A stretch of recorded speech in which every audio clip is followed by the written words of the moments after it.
very good afternoon to each one of you. On behalf of the Bangalore Chamber of Industry and Commerce, we welcome each one of you to this session on improving shop floor efficiency.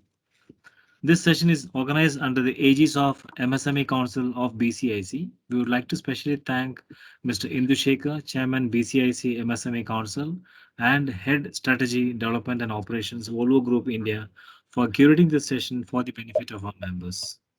The objective of today's session is to have more insights on few enablers for improving the shop floor efficiency and case studies to understand its implementation. The session will be addressed by Mr. Sanjay Rana, Head Assembly and Paints Olo Construction Equipments. The session will be moderated by Mr. Indu Shekhar, Chairman of the MSME Council BCIC. On behalf of the BCIC, we express our sincere thanks to Mr. Sanjay Rana for accepting our invitation to address on this subject. We would also like to thank all the participants for joining this today's session. We request all the participants to kindly mute your mic and webcam option. This will enhance and keep the bandwidth strong as well as avoid any disturbance in the background. If you like to post any questions, please post it on the chat box, or you could raise your hand for any questions for which our moderator will be able to address it accordingly. May I now invite Mr. Indu Shekhar to set the context for today's subject and also moderate the session. Thanking you all once again. Over to you, Indu Shekhar, sir. Thank you, Prithvi, and very good afternoon to all our members who have taken time off today to be participating in this very interesting one. How do we get into the improvisation of shop floor? From MSME Council, the last few months we've been, getting our acts towards how do we make sure the members get a 360-degree kind of a, I would say, inputs or insights that continuously helps them to make sure improving their process, improving their shop floor productivity, efficiency, etc. What we have constituted is a help desk, 3 specific ones. One towards getting the know-how of so many schemes that are there in the Government of India, ambit for MSMEs, and how to take the benefits of it. And here we have a very senior colleague and a friend who is supporting us. We then have constituted something to do with the help on taxation, financial management, which is perhaps the most important one for an MSME.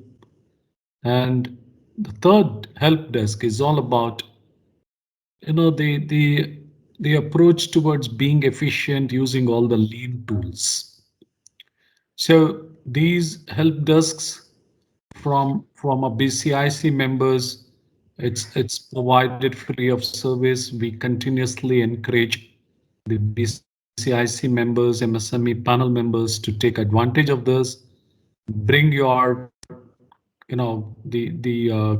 wherever you need clarifications or a little more understanding, or if you have a specific problem, those 3 specific pillars, you could bring it to them. In terms of the engagements, we've been looking at various, kind of activities. This current situation. The current situation is something a challenge for all of us, but MSME in particular, is going through very tough time. And even this morning when we were discussing at some industry body, one of the point is if it's not getting opened up, if the industry is not getting opened up very soon, then there can be more serious damage to the MSME fraternity. So many associations have taken up trying to address their concerns and what kind of a support needed by the state government, central government. So we at BCIC also, we are working on the same. We will represent the authorities in the right manner, so that we need those kind of whatever kind of schemes, etc., which were unveiled in wave one, some of them to be coming back and then supporting in times of which is extremely tough. So you know everybody is been so much glued onto this current situation, and every time you switch on your TV, you would only see what's happening on number of cases, what it is, and the vaccine challenges, that so many things. So we were just thinking, just to break that kind of a monotony, let's bring a talk about shop floor means, safety would be there, and the challenges towards the health and well-being, all that would be there. We will come back tomorrow. We will have a occupational health center specialist, actually a doctor who will take us through on the health and well-being. But today it's all about productivity and basically shop floor efficiency. So if I have to just give a mention about productivity, what we have been perhaps always challenged is, in a simple way, productivity means uh, making more with less or making same with less. So the denominator always will be less. So in that sense, if you have done, let's say, if Toyota has done about 300 cars in a day, maybe 400 cars in a day with the same resource, or if that 300 has moved to 200, then 200 cars with less resource. Maybe that's how the productivity would always be looked at. Efficiency is all about the utilization of the time, which is what Sanjay Raina, my colleague, he heads the production. So the best one in terms of the production system, etc., to speak today. And one of the things we realized that efficiency, let's say somebody is running a welding shop, a fabrication shop. Generally, no, you can't have an operator doing all the 9 hours of welding. So they call it as a term of 70% efficiency, 65% efficiency. That's the best an operator or a welder can do, and then he can't really go do beyond that, maybe heat and dust and all that stuff. So these challenges over a period of time, the efficiency has been improved by many companies, with combination of low cost automation, semi automation, many of those things. So I wouldn't take much of a time on that front. I would want Sanjay Raina to share what he believes is the right approach, and how is it happening in many other companies, and what be benefited through some of those enablers. So I stop here, and I would invite Sanjay Raina to go ahead with his presentation, and at the end, there would be a Q&A. So we will have some interesting discussions on that front. So let's sit back and then hear from Sanjay Raina and make notes of those very important, I would say, insights to get or to initiate some implementation or execution. Thank you very much, and over to you, Mr. Raina. Yeah, thank you, Indu.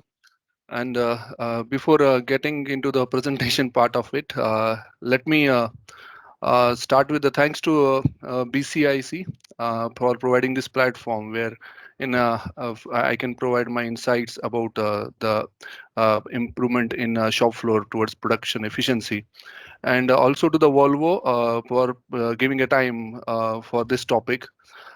So please let me know if there is some glitch in the network, then I can stop my video so that we'll have better bandwidth. So yeah, so coming to the presentation.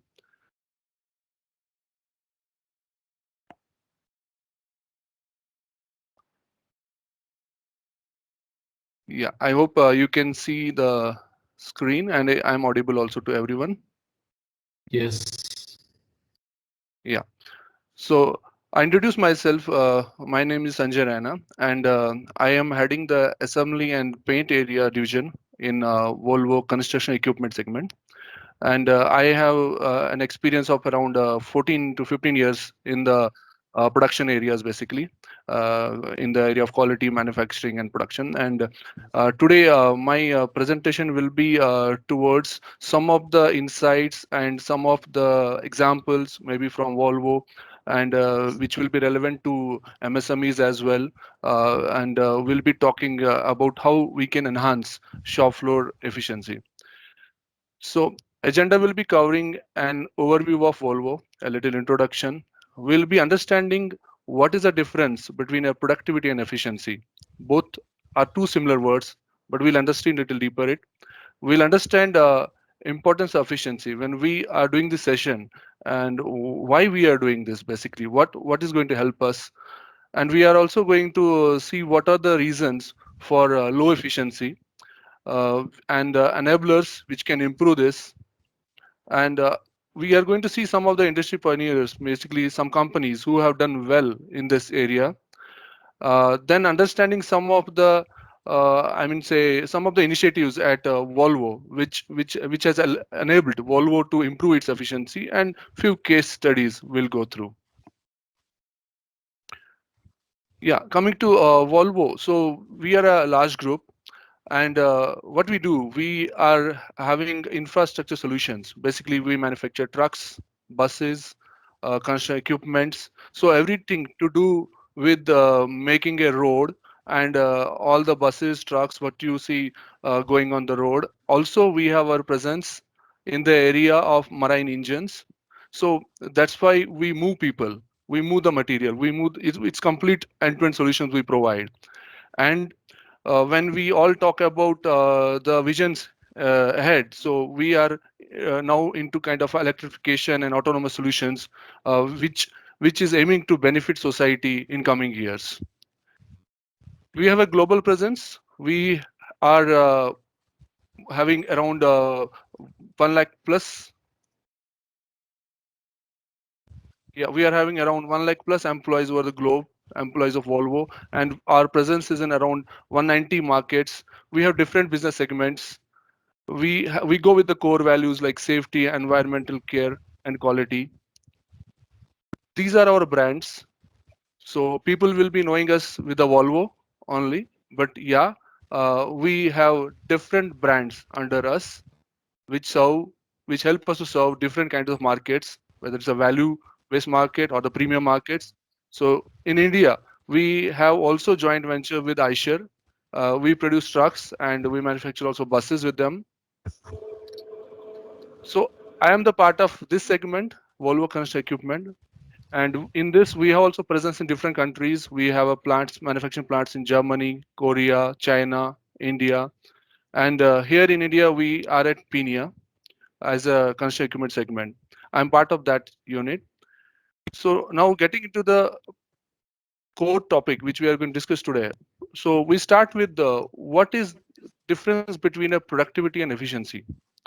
When we talk about productivity, as Indu said, Toyota making yesterday maybe 400 cars. Tomorrow, with some input, they will make 500 cars.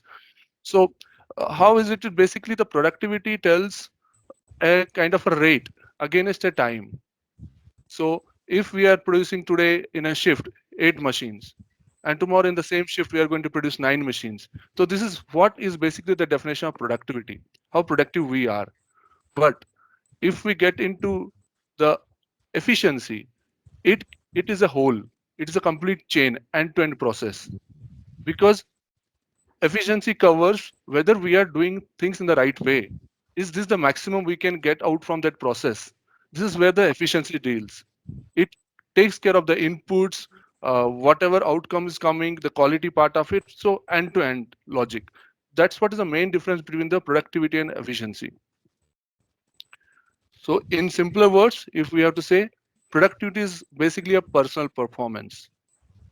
When I say personal performance, it doesn't mean to a person only. It can be to a equipment also. Basically, if there is a equipment, a punching machine is there, it is doing in some minutes some X number of punch to the parts. So then that tells us how productive it is. If it is able to do 10, if it is able to do in the same time, maybe 20. So similar way, a person who is operating a machine or who is as a fitter or a welder, so what kind of output he is able to give in a hourly or on a shift basis. So that gives us kind of the productivity. But when we come to efficiency, as I said, this is a process performance. Yeah. So it takes care of all the inputs. It takes care of the kind of output we are going to get out.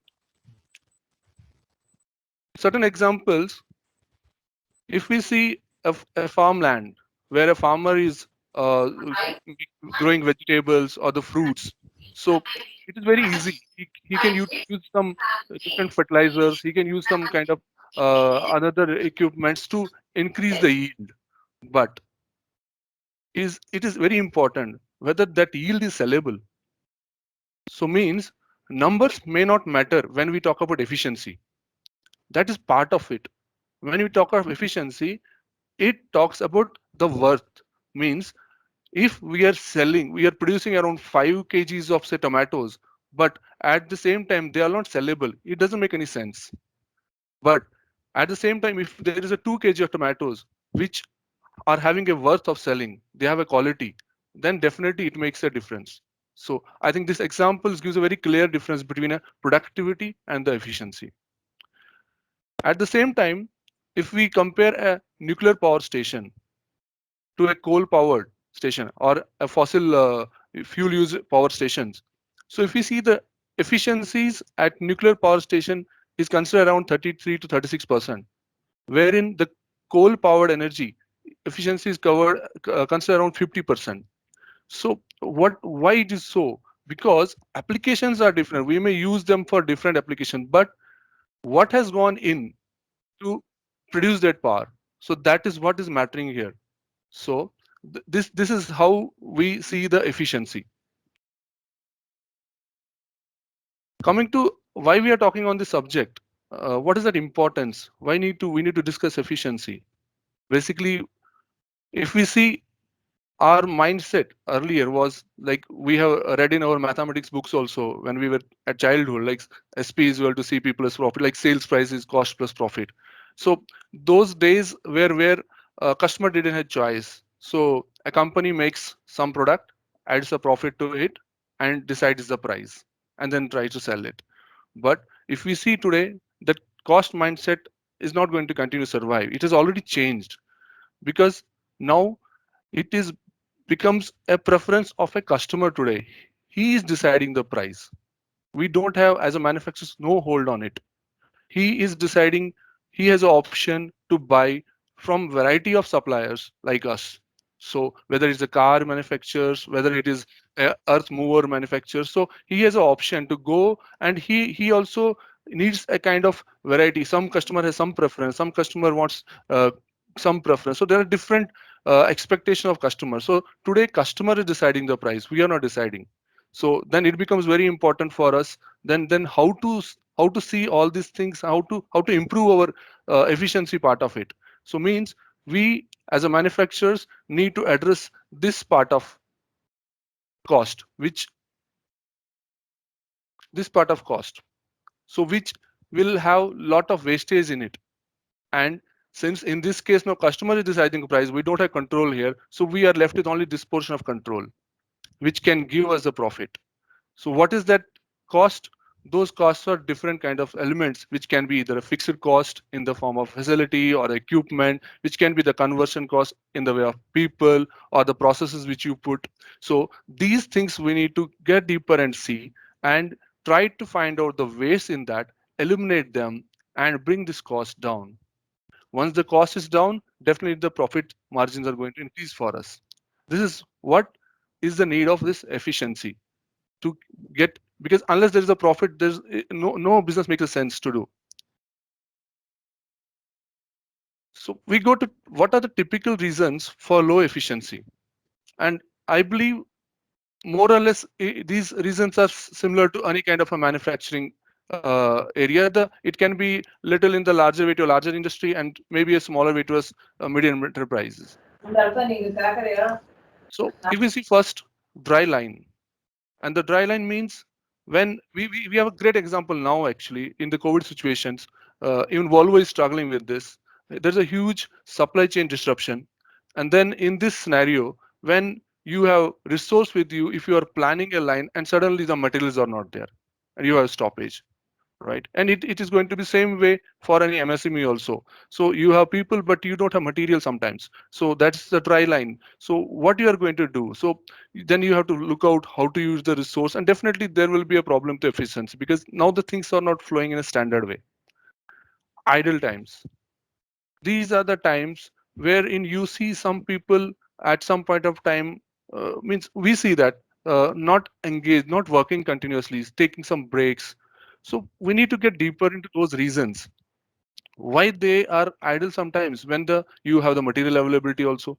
So as Indu said in the beginning, so there may be some reasons like when we see a welder and a fitter, so or a assembler, so there's a difference in the job profile. So a welder cannot continuously weld. There is some efficiency drop because of the environment he is doing it. There could be reasons of a geography also. If we go to northern portion of India, in the summers, the temperature goes to kind of 40, 50 degrees Celsius. So it is difficult to continuously work in such kind of atmosphere where there's a heat treatment going on. Yeah? So we have to observe these elements also. Quality issues. These are also reasons for low efficiency. Suppose equipment is working and we are seeing the output at inspection, there is some problem. So means the component which is coming out doesn't meet some specs. So definitely we are going to stop the production. So at the end, you are not able to get the efficient output which is supposed to be there. Setup of efficiencies.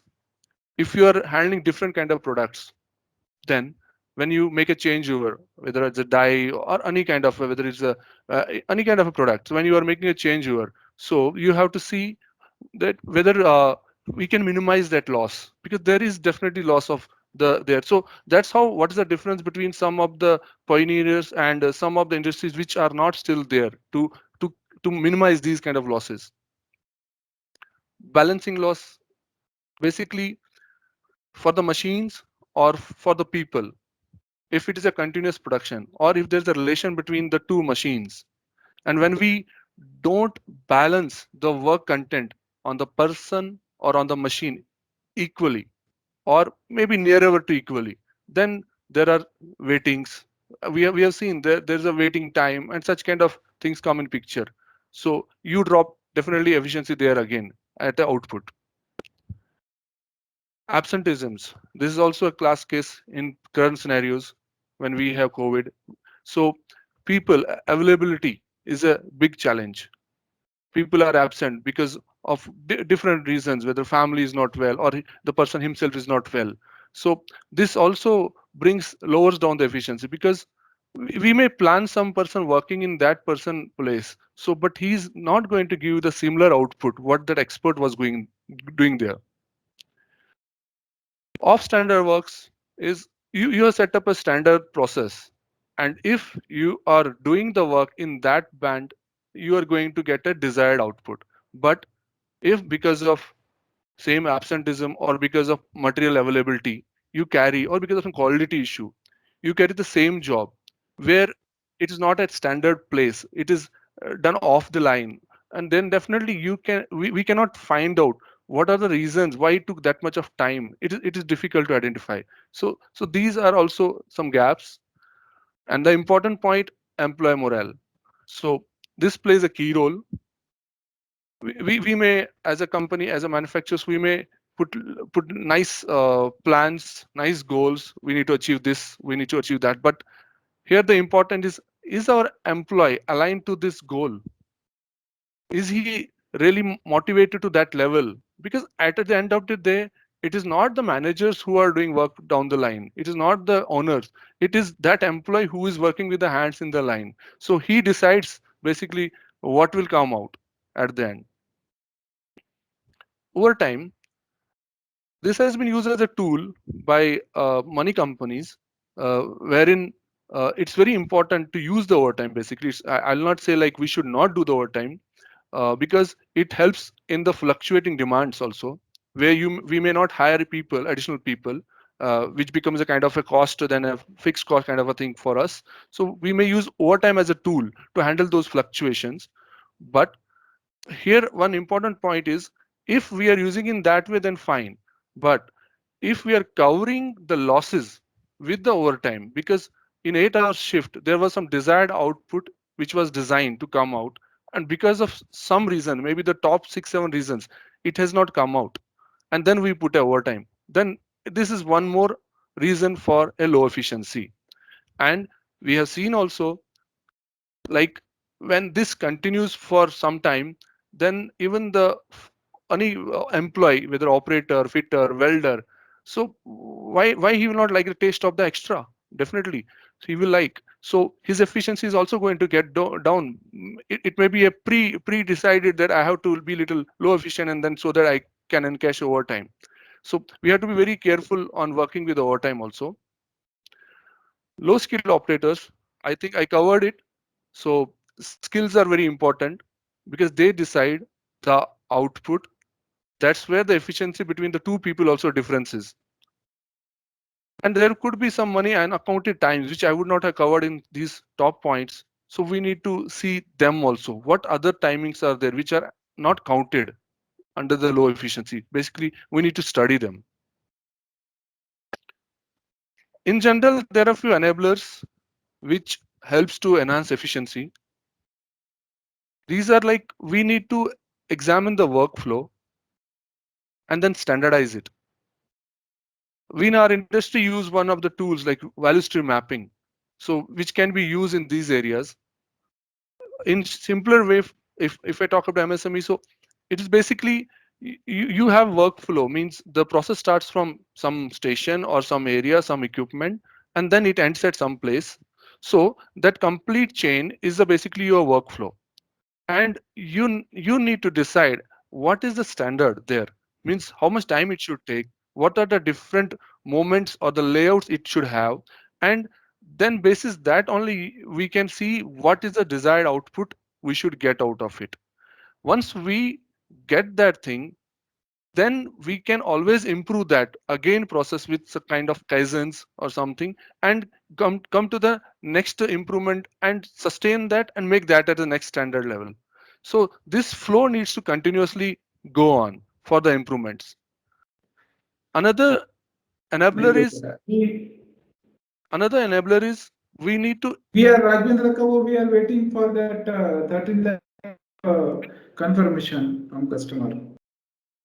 Another area is we need to invest in employee engagements. As I said in the previous slide, low efficiency in that area. So that means we need to do engagement of the employees and also their trainings. But we can be selective. As a MSME, we understand it may not be easy to put investment on this area.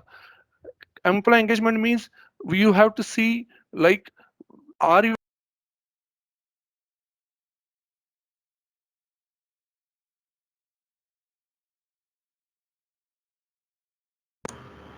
Mr. Raina, your voice is muted. Please unmute.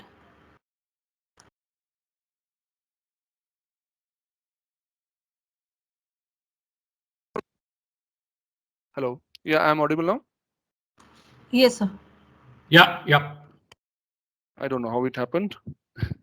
Yeah. So when we talk about we were on employee engagement. So basically, we have to see different ways to keep person engaged towards the goal what we want to achieve, and then only we are going to have an efficient shop floor running there.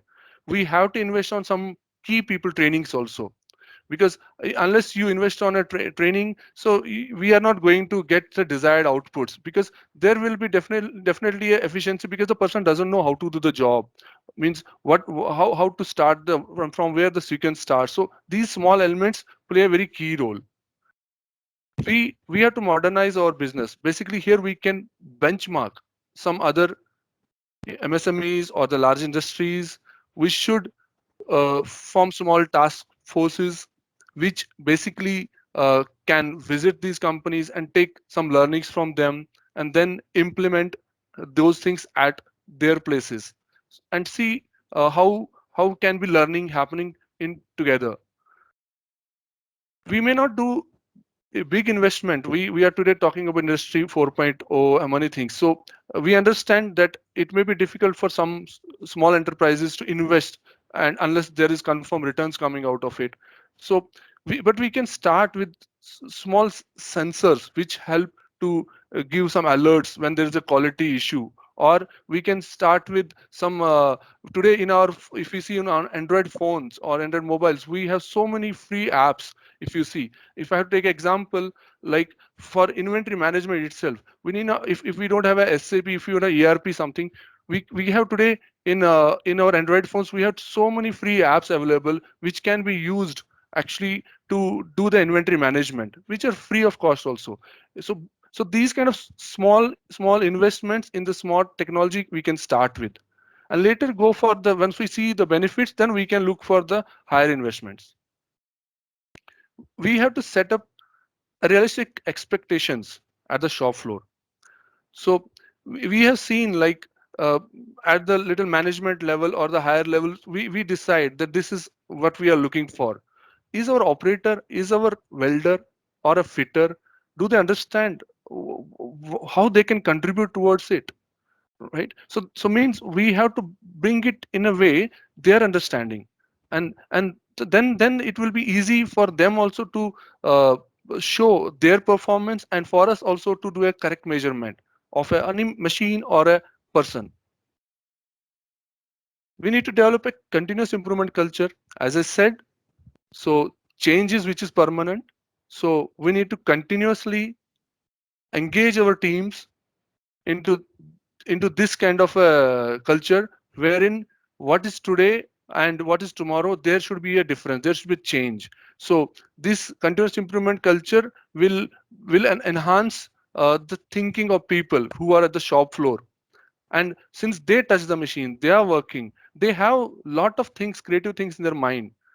But if we develop that culture, then that can be cultivated, it can come out from their minds. That's why this plays a very critical role.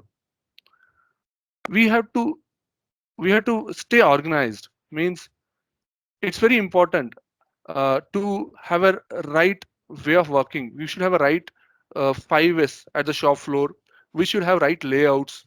So if it is not in a organized way, we cannot achieve the efficiency. So in that direction also we need to focus. And a culture of collaboration. So when in the shop floor we see somehow internal, there is a customer supplier relationship.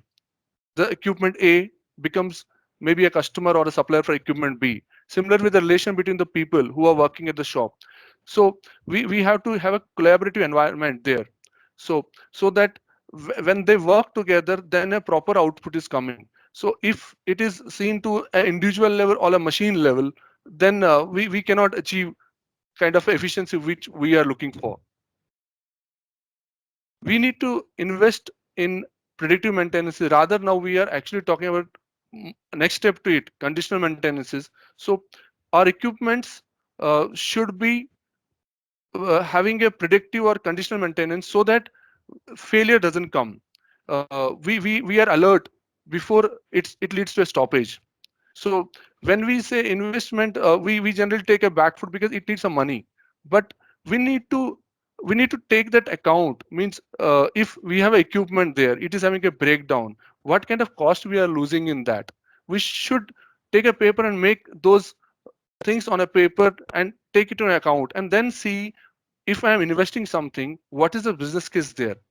We are 100% sure that predictive maintenance doesn't cost too much rather than having a breakdown. These are some of the pioneers which have done fantastic into the enhancing efficiencies. And we know Toyota, Ford. So these are the companies who have done, and from where we are all learning. So, and I have also included the companies like Tata and Bajaj there, because these are the Indian companies also which have set an example. Uh, they are from years there, but if they would not have changed their mindset of changing working, and towards efficiency, do we think that they could have sustained in the market when we have too many players coming in? So means they have changed themselves over the period of time. There are companies like Caterpillar, who is the leading, actually it's a competitor for us, who is a leading manufacturer of earth movers. So they believe that it is their quoted statements. They believe that speed is the one, execution speed is the one which makes them successful. That's why they stand at the first position in the construction equipment segment. If we see Intel, they also believe that lean principles have helped them to bring kind of the speed they were in. So 14 weeks they used to take to introduce a chip, and today same thing they are able to do it in 10 days. We can see the gap. Dell is a company, I think it is well known to us, everyone. They have inventory of only 2 hours in any of their factories. So you can understand that means, and we have availability of the Dell laptops. It is not like we don't get in the market.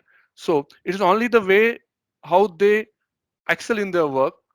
They have only 72 hours of inventory in total operation chain. So this tells us things are possible. It is only how we want to go for it. Now I will touch upon some of the approaches at Volvo, these which have enabled us to, what I spoke in few slides previously, which have enabled us to actually basically to improve our shop floor efficiencies.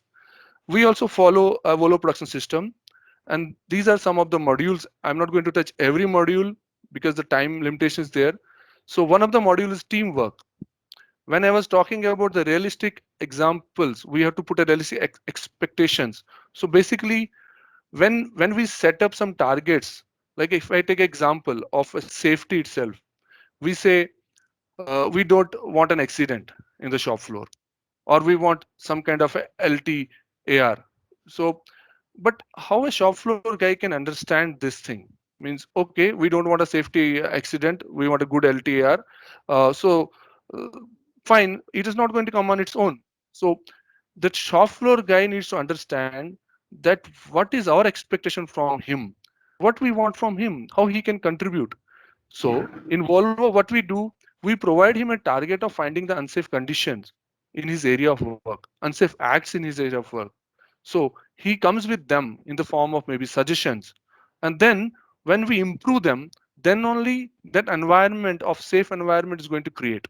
And then only we are going towards the kind of having no accident in the shop. So this is the expectation in the area of quality, cost. So I'm not saying that even when we take example of MSME should follow the same way. This is an example. So in MSME, they can also target even if the operator is not, because they have resource challenges, they have some other investment challenges. So they can also engage supervisor in this stuff. Supervisor is available at shop floor. They can expect from him to identify such things, right? Coming to the skill development, so if we take the example where if we see where we have fluctuating numbers, say today the market demand is very high and we are producing X number of units, and then suddenly we see a dip also and it comes to the lower. So basically that wherein you increase the people, I mean say resource. So say here an example, we are producing 1 unit and we are putting a 1 person. When we are producing say 2 units and then we are putting 2 people, means I mean say the numbers are increasing. So 16 units we are putting 2 people, 24 units we are putting 3 people. So mathematics doesn't go that way. It is up to the company how they want to put maybe 1.5%. Intent of this slide here is, now when you have say 3 people working at different work zones and they are producing 24 units a shift, and suddenly our market crash and the demand has come down. Now we are not able to keep these people. We have a flexibility, yeah, we have a flexibility moving people out or whatever it is then. But when you come to kind of a low volume, kind of 8 units per shift, wherein you need a 1 person now, what is kind of a challenge you can have? You can have a challenge of training again, skill. Basically, these guys were handling different areas. Now this guy who is left one out of those 3 now, Can he handle, does he know every area of work? We don't know. That means this mathematics may not work unless we work on the skilling part of the people. So in Volo, what we do, we use the concept of 3x3 skill matrix. This is kind of a guiding document for us to plan the skilling of people. So what it says, if these are the different work centers, so each operator can do 3 stations. Each station should be done by 3 operators, and 3 operators can do all same. Basically, skilling we do in this manner, right? So this helps us almost 80% to attack the skill part of, because we also work with flexible manpower system, right? And then it is not mandatory that we go with 3x3 only. Depending upon the strength you have, you can go with 2x2, you can go with 4x4. So different methodology you can adopt. So that will address the skill portion of the people. Production leveling. This is one of the module wherein we make different products, and when they are done in the same line, but each product has different cycle time. When they are done in the same line, definitely they are going to impact each other. So because some product is having 80 minutes of cycle time, some is having 60 hours of cycle time. So what we adopt kind of a production leveling concept, which brings this complete to an average of 49 hours of cycle time. We sequence these different products in a way so that we do better balancing of the line, so that operator utilization or the machine utilization is done in a better way. Yeah. So when this thing is possible when we have a continuous production line. If in case there is a batch production, definitely may not be, this kind of concept may not work. So wherein MSME is also having a different products, where the products goes on different machines or goes through different operators. So this kind of concept can be used. Another thing is standardized work. It's very important to have a standard at place so that to reduce variations. Otherwise, if there's no standard, then your output quality will be different, because every operator will do in his own way, right? And are all chances of having a safety, quality, or productivity challenges also. So the thing goes like this. So either some may not have standard. That means we need to at least have a minimum workplace standards. Means at least secure the 3Ms. You should have tools, some equipments, you should have manpower available. So at least address that initial part of it. So once we are having these workplace standards, then we can think of a process standard. So process standard is what I was telling first, like the way of doing it, right? Then once we have a process standard, then definitely the output is going to be consistently the same, right? In Volvo, we work globally to have a consistent kind of a standard of the product. So that's how we take the challenge, and we are getting challenged. So the product which is manufactured at our mother plant like Korea, and the product which we manufacture here in Peña, if we go to the quality part of it, one cannot make a difference. That's how we work with these kind of concepts there.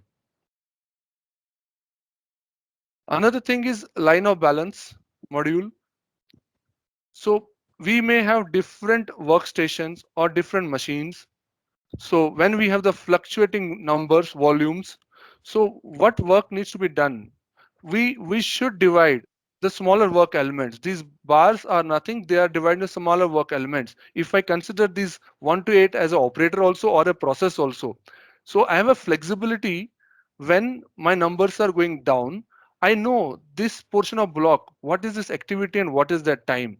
I can move or load it to some other place. So this needs to be handy. It can be done for the machines also, if these machines can do that job that is subjected to. So if this document is handy, so we can easily handle the fluctuation part by balancing the line, and we can get the better efficiency. Otherwise, we have some machines and some people idle for some time, and some are overburdened for some time. Then the efficiency is again a question. Zero defect. This is one of the module which we follow. So basically it talks about the quality. When we see some problem, it's very easy to just tell, like, let us train the person, let us put a check sheet as an inspection. But that is not the great solution. We consider it as a worst solution. We always consider best solution as a poke, because it makes sure there is a no repeatability of that issue. It is not person dependent. It is not having human intervention. That's what we try to do. Until it is not possible to a poke, we generally use some visual aids to alert the operator or the fitter who is working in that station. So as we go towards the poke culture, our defects start tapering down and we get towards the zero defect. I mean, wherein our product will not have defect creation itself. That remains as a built-in quality. So what are the different classes of poke which can be used? And these are the simpler mechanisms to do it. Any in manufacturing area, smaller, bigger MSME can take it. Like if I take an example, we divide them into three classes. The class one, which is error proofing. Basically, it is a defect detection. Means if you are measuring something with a measuring tape, you know that the after doing some process, if the person is using a measuring tape, so it takes little time. So and sometimes he may not use it. So it is better to give kind of a gauge. It can be no-go gauge. It takes lesser time to check, easier. So human intervention is there to check, but mistake chances are less. So that is the level one we call. Level two is wherein if you can put some gadgets, some alerts, some alarms, if we can use some small interlocks wherein if the mistake has happened on the equipment or by the operator, so we get an alert so that operator knows there is a mistake happened and he can correct it. So in both the cases, still it depends upon operator. Still, if he's ignoring it, the defect can pass. But the next one is Judoka, which is the high-end poke, wherein we we provide such kind of interlock wherein the complete process comes to a shutdown if that mistake has occurred. Right? We have used these kind of poke in filling a critical example like engine oil filling. So we have put interlink them with the conveyor lines so that when engine oil is not filled by the operator, if I missed, so conveyor line stops. So it alerts us. So uh, so it depends upon the industry, but these solutions are available which can be thought of, and some interlocks can be done on the equipment. So which will definitely stop from making a defective product, because once defect comes, as I said, you again need to correct it. We lose a lot of time in that. That's what is basically efficiency again. On the maintenance systems, it is important if to have a continuous improvement in this area. We categorize like if there is some equipment which is having continuously some breakdowns and we don't fix it, so that is considered, we may be able to get a short-term outputs, but if we see in the larger way, it is going to take the or means cash, definitely, if we don't fix it one time properly. So we keep spending money on improving it, but there is again stoppage. So this only is a short-term kind of a thing which we see. So our tendency to should be either towards moving to the fix it when it breaks, like when it gets into a breakdown, there's another way, and then we start repairing it. And then there is another is a preventive maintenance. Like this is before breaking, we put some of the schedules, preventive maintenance schedules, where our maintenance team goes and checks them before, and this also takes towards an improvement. But more than that, the next one is the component strategies, which I said, like the condition maintenance, means we need to put some gadgets to our equipments which will, before breakdown itself, they will alert us. So it can be even the temperature sensors, so which will tell us how the equipment is going to behave, and before it went to breakdown, we'll get an alert and we can fix it, and our production doesn't stop.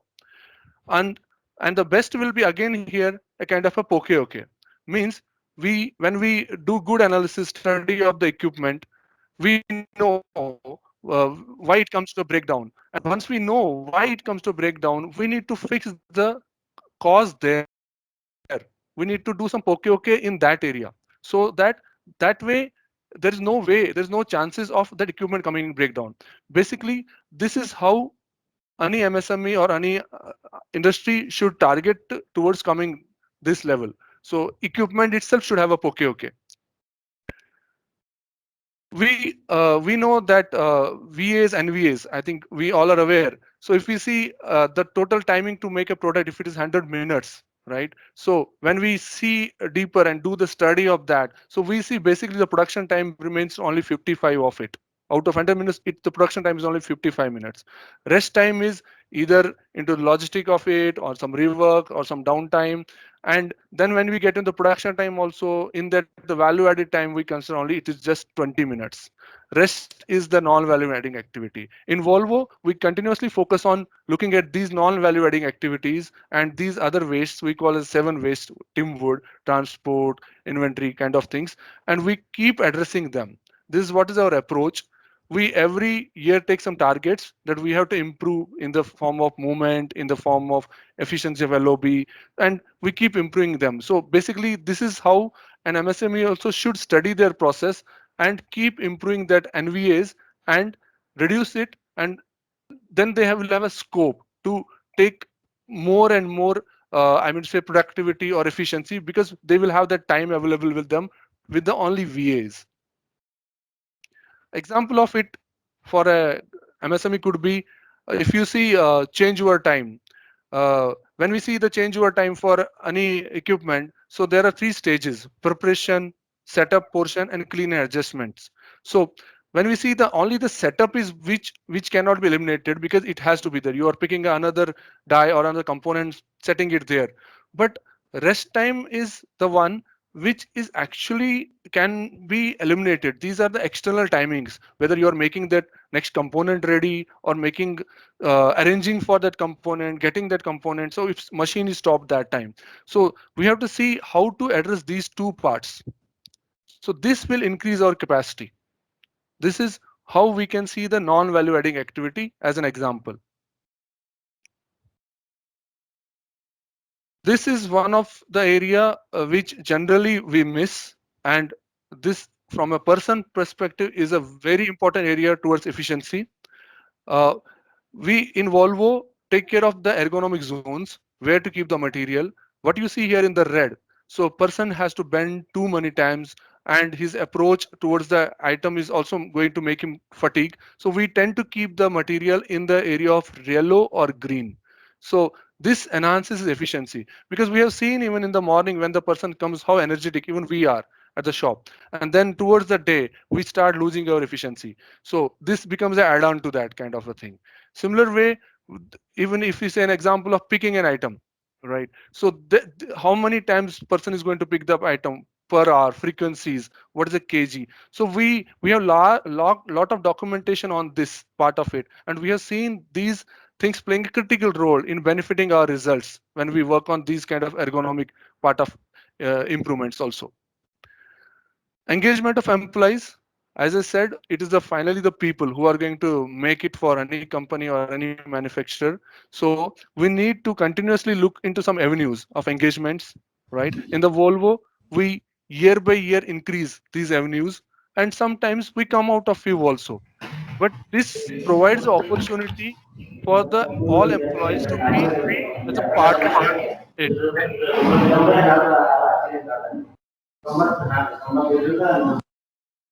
So when we do these engagements, the people feel for the company, and then we also, whether it's a Kaizen or some programs, so we need to do some little rewarding to them so that they feel motivated. So in Volvo, we generally, whenever some global presence is there, so we generally engage that time, so they feel motivated and they feel a part of the journey what we want to be towards the efficiencies.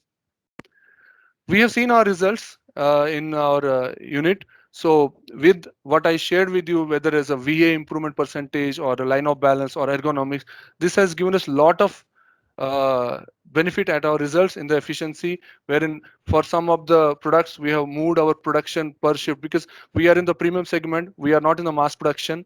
So we have moved from like 4 per shift to 6 per shift. And so we were on a case study, I think, yeah. So I hope only some connectivity loss was for a minute. Yeah, go ahead. No, please go ahead.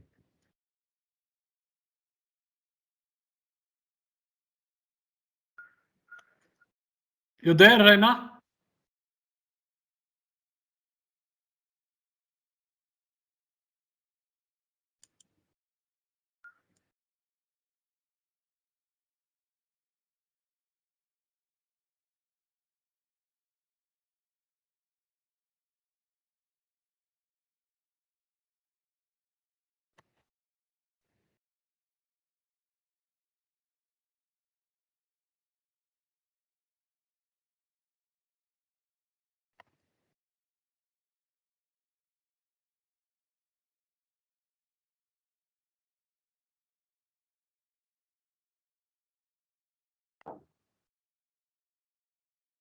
Hello.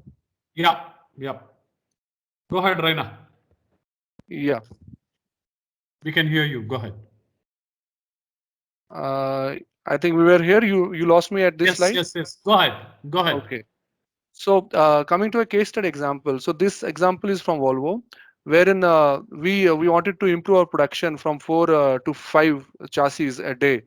And we in the fabrication had this kind of concept. We used to have a first area as a tack weld. After that, then there were two positioners where we do the full welding of chassis and then go for the inspection.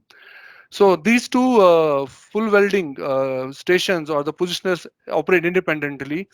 So means from tack welding, we used to always have a buffer frame available here for the full welding. It moves to here, and then the another one which gets produced from tack welding goes to this full welding. So means that there was no continuous kind of a production. So they operate like a bay. So because of that thing, it was difficult to identify.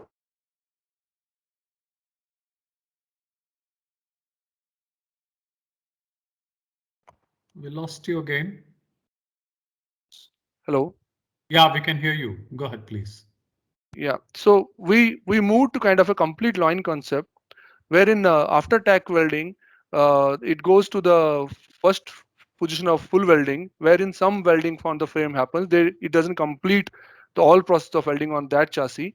Then it goes to the second positioner where the balance of the welding happens for that chassis, and it goes to inspection.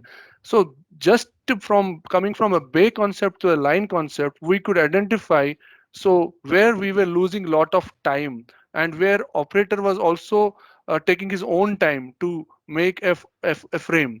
So we what we came out with basically a single piece flow. Tack time became smaller, so identification losses became easily. Monitoring and measurement of the improvements became easily. So this is how we improved, just moving from bay to align concept or production from 4 to 5 machines. Definitely we have done other improvements like how the sequencing of welding should happen, what should be the first area to weld, second, those some other improvements were also taken into the consideration. Coming to the another case study wherein Volvo believes in one thing, like we generally don't take only Volvo as a family. We consider all our suppliers as our family, and we believe if they are successful, then only we are successful. Hence, we extend our complete VPS deployment process to our suppliers also. So it was in beginning of the last year wherein we changed the source of one supplier, and we moved from supplier X to this supplier which is here Fab Tool. So you can see in July 20 how we were there. Our daily precision from supplier was not great. We worked with the supplier. We made him to understand deployment of VPS, and slowly we started measuring him also on some of the we provided him some kind of insights towards the KPIs, which areas he can focus. And in the 6 months time, you can see how we have improved from delivery precision of 65 to kind of a 98%. And in this journey, we were along with him, where from having a kind of like an example, having a kind of the work where the person is doing like a drilling or a punching like this, so we made a kind of a jig fixtures, and we made him understand why this is important. Because if he would not have gone from this kind of process to this kind of a process, this achievement would not have come, kind of what we have at a 65% to a 98% kind of a availability of the materials with us. So this was a short presentation from me. I hope it was useful, and I'm sorry there were some interruption because of internet connectivity. So thank you for listening me patiently, and I'll be open to answer any questions which, if there is Thank something for you. you people. Thank you, Raina. Thank you, sir. Thanks for a very wonderful insight about efficiency. So I have noted a few questions that came in. So let me start with this. Uh, there was a question towards efficiency formula. What does efficiency formula mean? You mean to say what is the formula for efficiency? There was a question about what is there a formula for efficiency? Efficiency is when we take as a formula, so it is again basing the output to the input.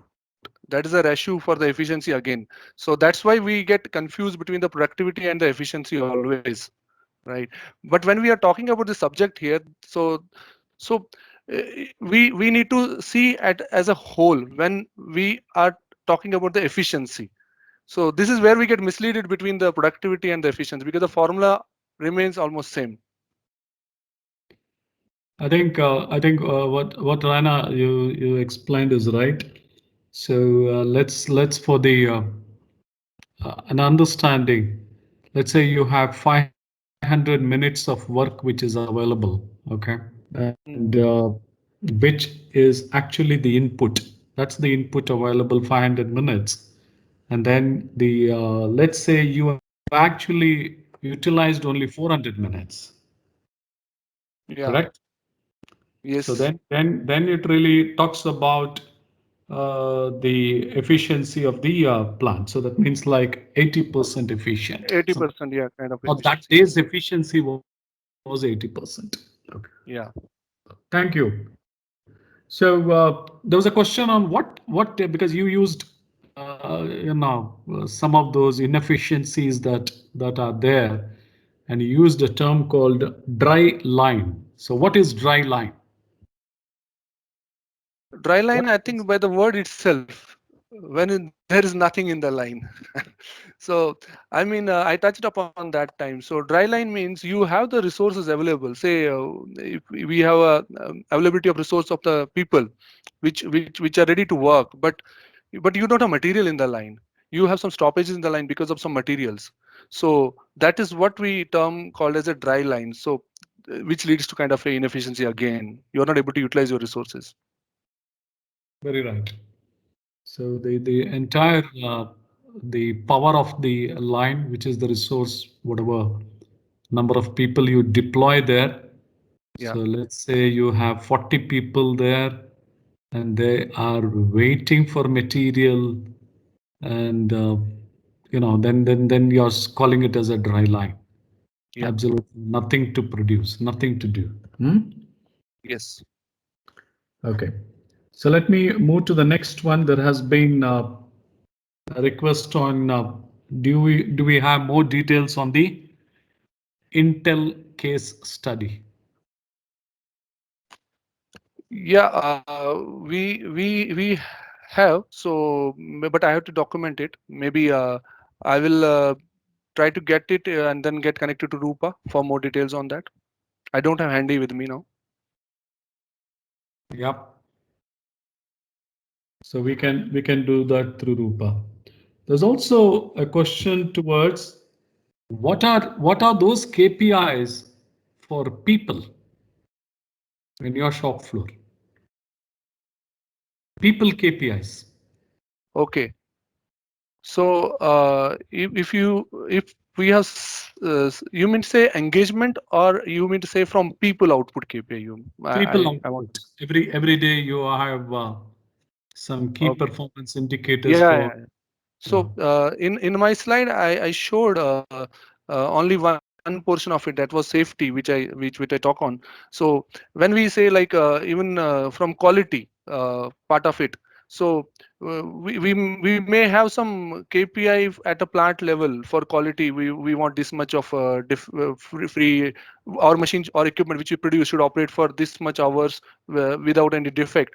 But But when we come to the people at the shop floor, so similar to safety, how they can contribute. So we have to give them a KPI level kind of a thing, like when the inspection for that product or a component is happening, even at MSME. So we should not, maybe if today we are at a kind of a inspector finds 2 defects in that component, so we should give a kind of a KPI for those people that next month we need to have a 1 defect. So that should be the approach to their level. So they may not understand our larger view as an organization. So this is how we should deliberate on this KPI part of it, the people at the shop. Okay. There's another question. Can robo welding improve productivity? Yes, definitely. Because the definition itself is clear. Robo will improve productivity, but we should do a business case whether it is efficient or not, right, before investing. So because efficiency, as I showed the slide that efficiency, why? Because we need to be profitable, right? So we don't know if we invest on a robot, but do we need that kind of output rate, right? So that's where it's a business case. It is a call of that requirement. Okay, so I'm just looking at a few more questions. There's a question on what does Poka-yoke mean? Poka-yoke is a mistake proofing. So basically, wherever you have human intervention, so definitely no human being is perfect, and he may have a lot of other disturbance in the mind while working also. It can be from a family, it can be from a fatigue, and then that means a human person is tend towards to making a mistake. So now how to address this element, because you cannot work only without human beings also. Maybe with a machine you can do something. So then in that case, we need to interlock the system where that human intervention should be addressed. Like I give an example of this, even our laptop or even our Android phone. So they have the ports for charging, C type, D type, all that thing, right? Can you insert some other one? No.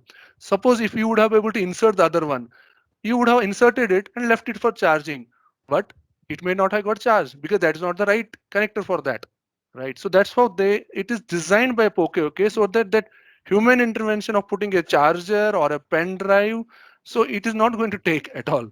I hope this relevant example make understanding on this. Yep.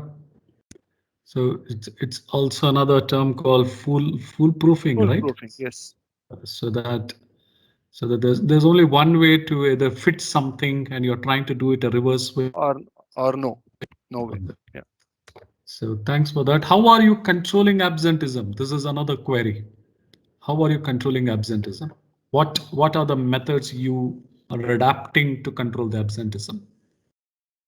Yeah, I think it is really tough question. So, but yeah, what we do, as I told you, controlling absenteeism is not easy and possible. It's difficult because the person who is not coming there may be a genuine reason for him to not come to the line. So, but what we should do, as I showed you, we have to see the skilling part of it, right? If someone's absenteeism is creating a vacuum at the line, right? So then how to handle that portion of it. And then we also need to have a, okay, if we say in a traditional way for control absenteeism, so yeah, asking for the reasons, knowing the trend, right? We generally follow that thing. We see like on the Fridays absenteeism will be more, or when there is a holidays coming in, then we say, so that trend helps us to decide how to plan the works, right? Because if there is a leave, there is an urgency. I don't know what kind of control we can do on a person to not to be absent, right? So two things are see the trends, ask for the reasons, and have a methodology that absenteeism doesn't affect you. Work on the skill part of it.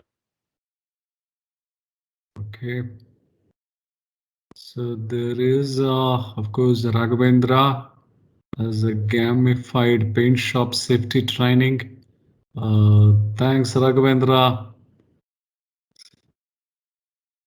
So that is something both on safety as well as on the the risk assessment. This particular whatever Sir. the virtual Yeah, so voice is breaking. I don't know it is yeah. here or Yeah. No, I was just making a comment. There's a mention by Mr. Raghavendra that there is a gamified paint. Certainly, we will explore that. We can explore that together. There is a question towards how do you evaluate kaizans? we have a jury to evaluate the kaizens, wherein jury consists of the people from finance also, because when we do some kaizen or when we get a proposal for some kaizen, we put it a jury which is a manufacturing team, finance team together, and they then evaluate whether that kaizen is useful to do or not. So and we have a format wherein wherein this any proposal for a kaizen should address something in that format, right? So if it is addressing that, so we take it to the next level, like when I said, like to the jury. So that's how the filtration process happens from the supervisory level. So you have a structured approach to evaluate kaizans. Yeah. So then there is a query: has Volvo considered any advance to enhance welding speed and then wastage and thereby increase line productivity? Could not hear you, sir. It is breaking. Voice is breaking. It's basically to do with advancement in welding to enhance welding speed and the welding wastage, etc. Okay. So to answer these questions, at our unit presently, we have robos and other things at the larger units in like Korea and all. But yeah, at our Penia unit we don't have. So, but yes, to see the wastages, like an example, when I was showing the case study, if I related there, so when we put a chassis on a positioner, which is a rotatory thing, and we do the welding in different, say, levels of like 1F, where the person is straight standing and he's able to weld at ergonomic position. So the positioner which is holding the chassis rotates basically. So person doesn't bend and he doesn't move. So this is a positioner which moves. So when we were doing that case study which I presented project, so we saw that sequencing of the welding, because the to and fro motion of that positioner is taking a wastage of time. So if it rotates for a 360-degree rotation, so it should continuously rotate. It should not be like then going to a 90-degree, coming back to 45-degree. So these kind of studies we have done, and these studies has basically given us a benefit that which sequencing should be fitted, so that when it is rotating for 360-degree, it should continuously rotate and welding should continuously happen. So I hope this is one of the example which I can relate to kind of wastage at welding. Yeah.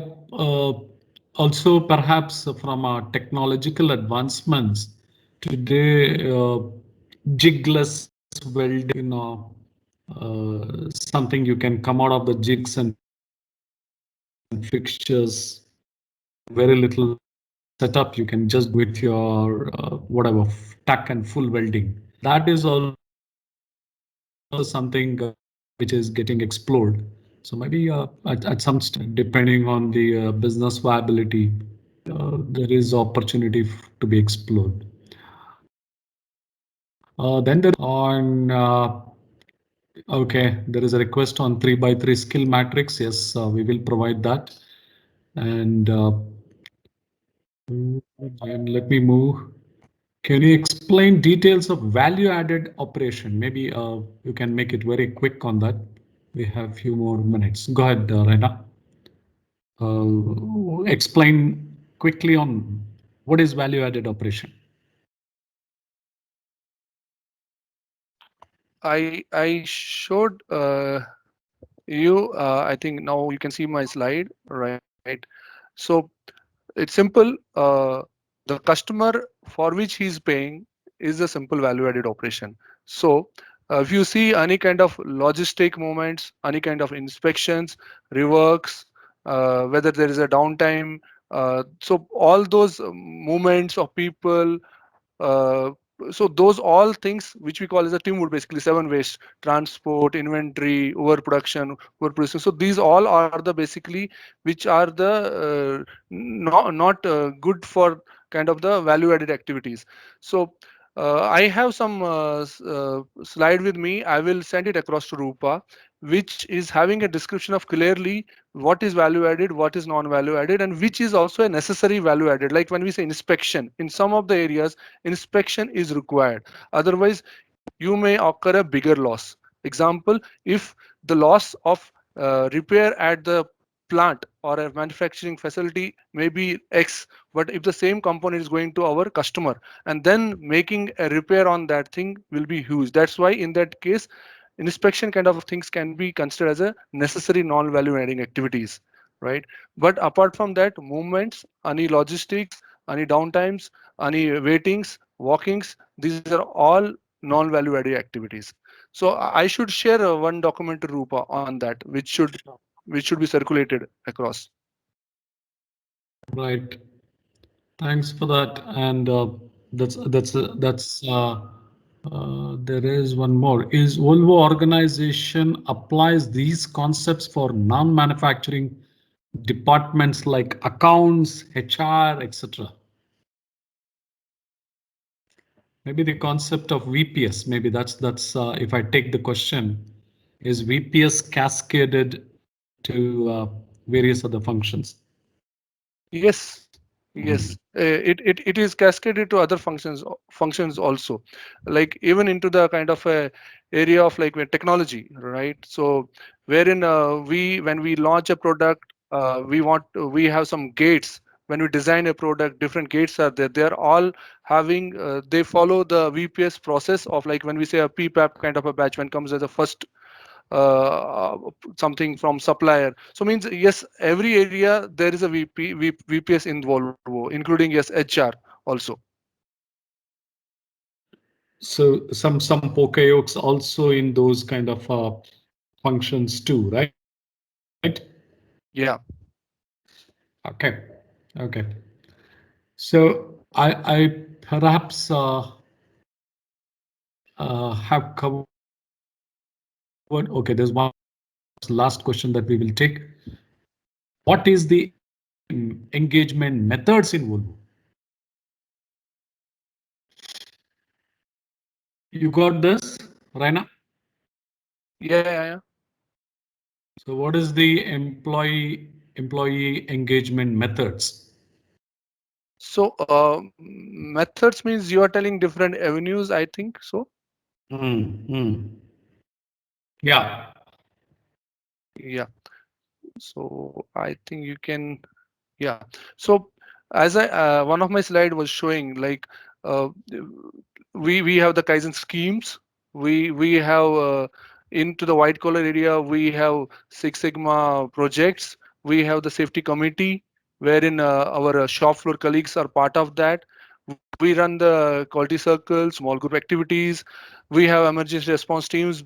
We have the first aids. We have means there are lot of avenues which are there available to the shop floor colleagues as well. One of them is like mentor-mentee programs, wherein any new entrant, 4 or 10 people in the shop floor are mentored by again a shop floor colleague who is a senior guy there. So he feels accountable. He feels proud, and that's how the supervisor's role also a little bit he gets a free time to the other works also. We have kind of a my machine concepts, which is like on a equipment which is kind of a class machine. We put the picture and of the person itself there, so he feels like he's the owner of that machine. So this is how we engage different people. And apart from that, then there are many other things like employee home engagements, 5S engagements. So I think these are the common things which many other companies also using. Thank you, Raina. So I think I've come to the end. On behalf of BCIC, MSME Council, and all our BCIC fraternity members, Rupa ma'am, Prithvi, we take this opportunity to thank you for giving us, the members, an excellent narrative towards shop floor efficiency. We truly appreciate your efforts, and let's make sure that we have this continuity in terms of a refresher course, in everything towards the Gamba activities. So thank you very much, Yeah. Raina. We thoroughly enjoyed your presentation. Thank you very much. Thank you. So, I will say thank you Prithvi, to you want to take BCIC over? and Hindu. Yeah. Yes, sir. Yeah. And first, we need to thank you, sir, for taking this initiative under the MSME Council for BCIC. I hope that most of our members, participants, will definitely benefited of this. And we look forward for one more session or a series that you can look at it in the coming days and then take it forward, sir. Thank you, Indushekar, sir, for your. Thank you, sir. Thanks, Wonderful. everybody. Yeah. Thanks, Take care. Raina also. He has taken his wonderful way of presentation. He has driven through this. Thanks, Raina, for your wonderful presentation. Thank And you. Thank you. that it has benefited. There's one person, Mr. Ramesh. I see his Question? hand going up. Rupa, Yeah, you yeah, can yeah. mute. Ramesh, if you could.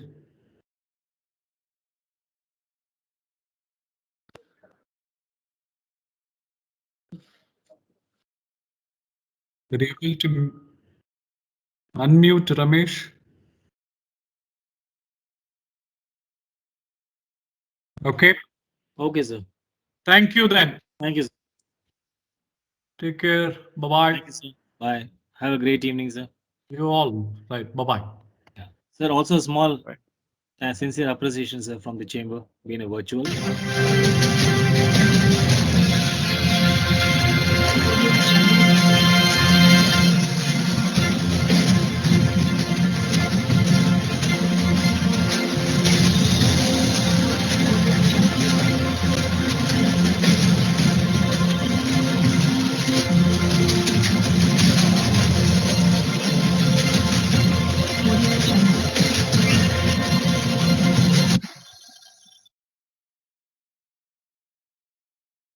Thank you all.